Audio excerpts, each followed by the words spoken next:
Hello, everybody, and welcome to The Abyss. I am your host, The Eternal Abyss. How is everybody doing? I hope you guys are doing fine. I'm doing relatively okay. It's been quite a while since my last stream. It's been, in fact, over a year and 3 months or so. The last time I did a stream was March 15th, 2021. I had put everything on hold for a lot of different reasons, and maybe one day I can do a video or do something about that particular topic that can go into great detail.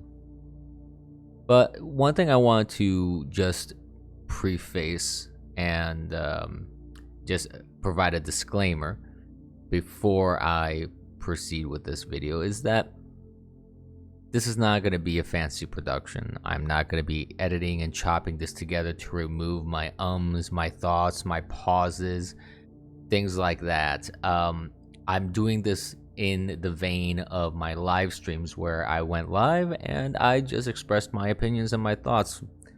So for those that are uninitiated, that's basically why this video is not going to be a high polished, high production value item. These little mistakes like I just did, I'm just going to keep them in there because the important thing to me is not so much to have such a clean product, a high production value, because I don't have the capacity for that at this moment or ever in that case, because if you've seen any of my streams, you know it's not high production values. But I want to speak and I want to be able to express myself here and share my thoughts with those that may be interested in listening. And if you are, I really appreciate you. I appreciate you taking the time to listen to me, and if you want to give me a like, a share, and a subscribe, and hit the notification bell or any other little doohickey that requires clicking and hitting and punching and slapping, I would appreciate that. I'm not on a lot of platforms nowadays. I'm only going to upload this to YouTube, as you may be watching this on already, and I'm going to upload this to Rumble. Beyond that, I'm exploring all my other options in case I want to continue doing these videos, and I actually feel compelled to get back into the game, so to speak. Will it be a daily thing as I did before? I don't know. Will it be something more regular but not as often, like a weekly thing, maybe a recap of the week every Sunday where we do a little Sunday fun day Abyss episode, something like that? I don't know. We'll explore that option as we cross that bridge. But enough lollygagging, enough delaying, enough promotion. We're all here for one reason, and for one reason alone, because the Supreme Court of the United States on June 24th dropped a massive ruling that has historic reverberations. It fixed an error that occurred 50 years ago.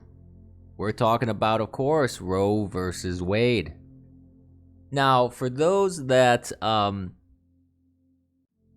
are familiar with my streams, a long time ago when I started streaming, because before I paused streaming, I spoke about abortion, and because it's a controversial topic, of course, and it's something which shouldn't be controversial, but it is in the world of politics and in the world of online debate. So it turns out that it's a topic that I've approached on multiple occasions, and very early on in my streaming, I believe in the 2020s is when I started doing streaming.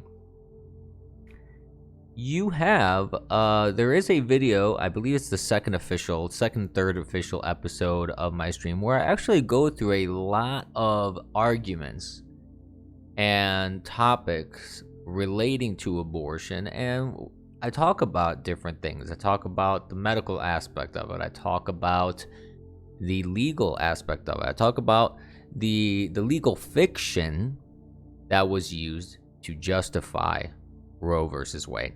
Now, before I go rehashing things of that nature, I just want to say one thing. Oh my God. that's what I really want to say is like, I did not expect this to happen in my lifetime. Not at all. We are in a post-Roe versus Wade world now, and it's amazing. It's amazing. It's amazing that this happened, and whether you like Trump or not, whether you think he was a great president and you're a MAGA, fan, or you were a supporter but you got disillusioned, or maybe you never were a supporter and looking back at the disaster that Biden is, you're seeing, maybe this guy wasn't half bad. Whatever your feelings are regarding Trump made this happen with his choices. Now, I don't think his Supreme Court choices were the best in the world. Let me put that out there. I'm just being honest. However, in this case, they got the job done. They definitely got the job done, and I think it is long overdue. Long overdue. Now, said that, the reaction to Roe versus Wade being reversed is, to me, not entirely shocking, but it is a little bit surprising how far we've come as a country. And by how far, I mean how far we've fallen as a country, where the immediate reaction to a Supreme Court decision that is not unpopular. It's only unpopular within a small fraction of the population. And we'll talk a little bit about those statistics too, because we're going to talk about a lot of the reactionary talking points very, very soon here. But what I've seen is this vitriolic and this just rage ball reaction of people. This violent reaction of people where they want to assassinate Supreme Court justices. They want to eliminate the Supreme Court overall or completely stack it. This is the Democrat way. This is something that has happened over and over and over, where Democrats don't get their way, and Harry Reid put together the nuclear option. They want to eliminate the filibuster. They want to redesign districts in a way that it only benefits them and they get more seats out of it. They want to go into schools. They want to go into different districts. They want to go into different positions of bureaucracy and have influence on everything. You just had today, as I'm preparing this video, I don't remember who this guy is and his name in particular, and I can find that out and put it maybe in the description of the video, but this guy is talking about the liberal world order. That's what they want. And part of that is abortion. And the talking points have been very violent, and it's unfortunate. It's very unfortunate that people feel that way. That you are willing to kill because you want to kill your infants. Okay.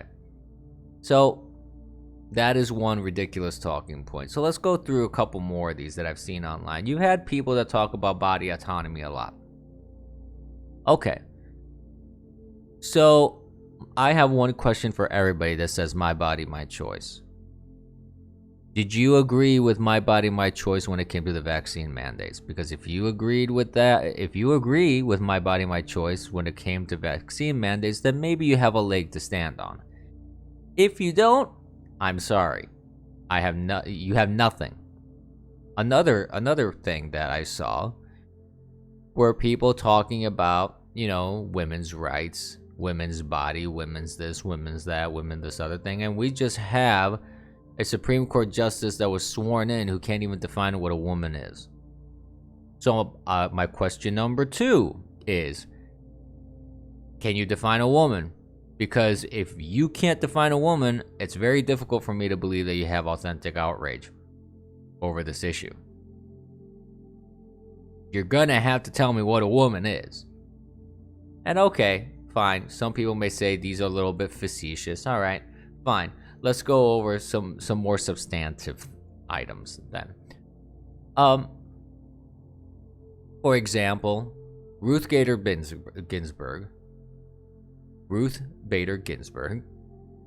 She herself, there's videos of this floating around. There were plenty of these floating around on June 24th, where she specifically talked about that Roe versus Wade eventually would be overturned because the legal reasoning on it was weak. And indeed, the legal reasoning on it was weak. It wasn't just weak, it was legal fiction. This legal concept of a penumbra of privacy was willed out of thin air to justify judicial activism. And that's what happened. So the foundational principles, legal principles on which Roe versus Wade relied on were not stable to begin with. And there was a lot of opportunities for this to get overturned. And to be clear, and it's amazing to me that this even needs to be explained to people. Roe versus Wade did not take away anything in the sense of people are talking about how Roe versus Wade took away a constitutional right. No, it never did. Abortion was never a constitutional right. Murder of an infant is not a constitutional right. What Roe versus Wade did was prevent states from regulating abortion. That's what that did. Now that's gone back to the states. Nothing more, nothing less. So, whatever states like New York, California, Colorado, New Mexico, etc., those very blue-leaning states, Illinois probably, yeah, maybe Michigan, who knows? There's a provision on the ballot in Michigan where people can vote for abortion to be in the Michigan Constitution as a right or not, and most likely it's probably going to lose. It's probably not going to happen. But you have each state now deciding how they want to handle that. Some states are going to be much more restrictive. Some states are going to be less restrictive. It's up to the states, as it was before Roe versus Wade. And people are arguing now also that because it's going to the states, what's going to happen is you're going to have all these back alley abortions, all these coat hanger abortions, all these women are going to be dying by the thousands and millions and trillions and gazillions. And my question to that, question number 3, is, well, wait a minute. 50 years ago, before when Roe versus Wade became a thing, prior to that, so we're talking 51 years ago, we're talking 55 years ago, we're talking 57 years ago, 60, 65, 70, 75, 80. Why were women dropping like flies then? Why were women not dropping like flies? Because if the argument is that Roe versus Wade made abortions legal and safe, which that's not really what Roe versus Wade did anyways to begin with, but let's, for the sake of argument, go with that. Shouldn't there have been just droves of women dying because they were doing all these abortions? That's not a thing. Then you have people arguing, the laws are restrictive from state to state, and some won't even allow for medical procedures that may save the mother in the case there's a medical, not abortion, but a medical miscarriage or other medical conditions where attachment does not occur correctly.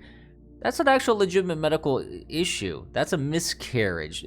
Most laws are going to account for that. And if a law does not account for that, that's something that needs to be fixed. But I am not aware of any specific law that doesn't allow leeway for legitimate medical procedures.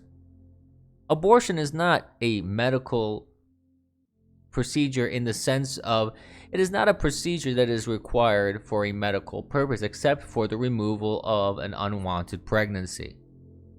That's really it. And you have people like Ana Navarro who's advocating for eugenics,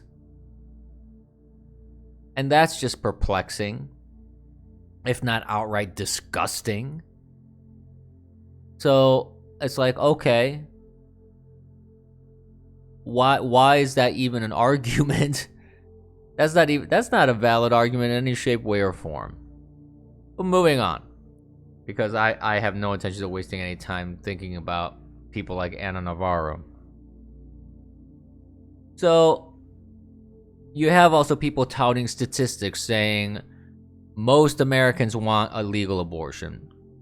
That is number massaging, because if you actually look at the statistics, most people do not agree with abortion.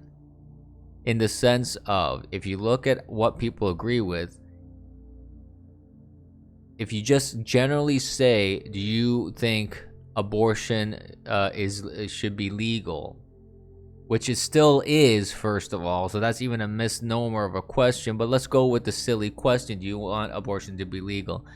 If you specify, what do you mean by abortion, and by abortion you say, well, first 12 weeks, something like that,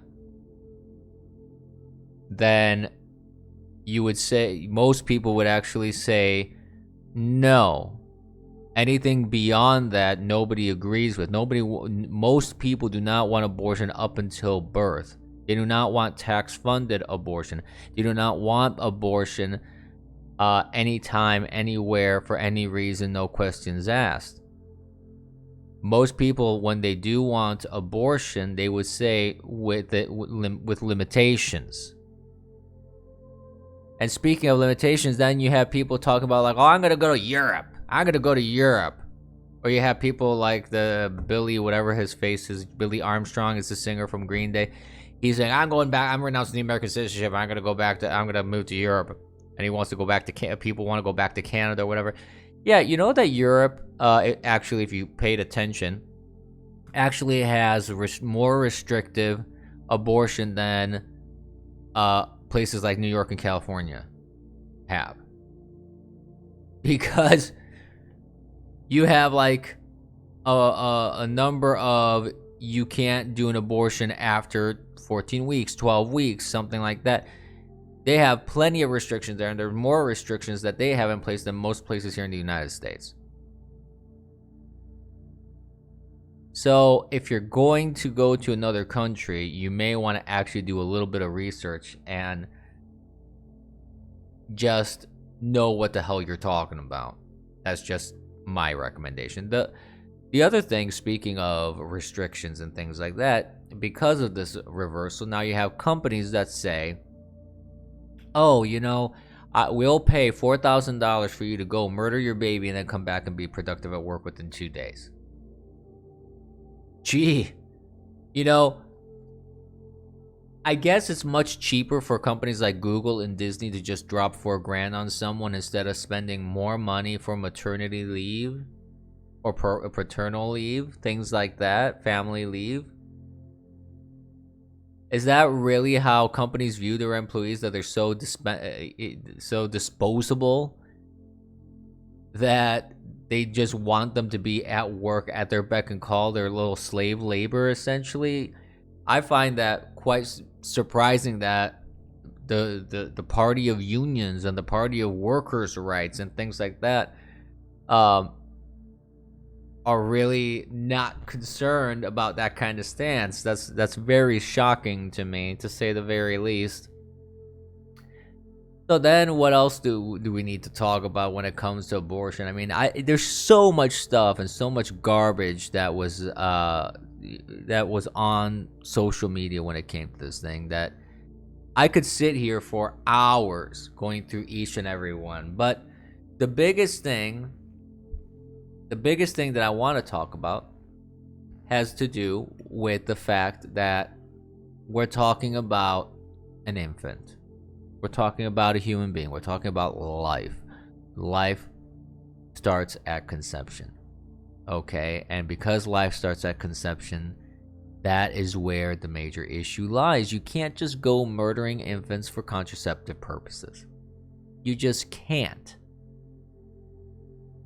And people want to argue statistics about how abortion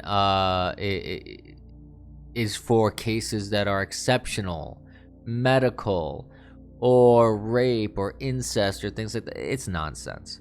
Those are fractions of a fraction, especially rape and incest. That's a fraction of 1% of all abortions.